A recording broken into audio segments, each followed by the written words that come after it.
that had taken place, quite serious disturbances that had taken place in Southall in West London last night. I looked at it and thought, can this actually be true? And I say that because it wasn't being reported by British media organisations. Was this something perhaps that happened a few years ago? Had I missed it? But no, absolutely not.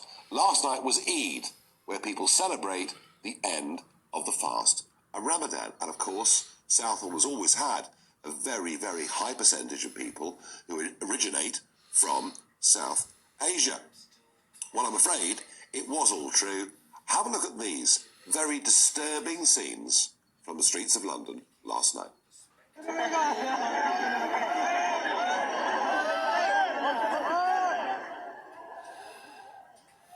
Well, as you can see, very, very large numbers of people gathered, and suddenly things start to fly.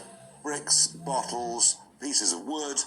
The police, not dressed at this stage in riot gear, though later on in the evening they were dressed in riot gear. Clearly quite a dangerous situation. Only, as I understand it, one arrest made.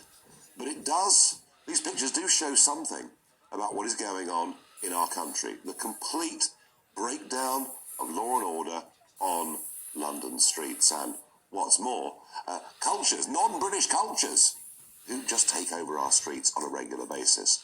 The mystery is, why is no other broadcast organisation talking about this story? I think you know the answer.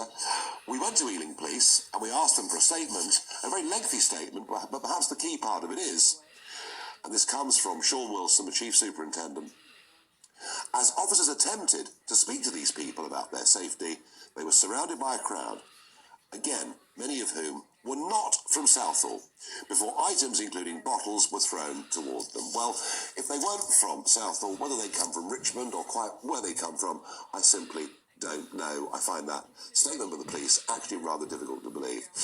But maybe the reason it's not making national news is because this sort of thing is now expected.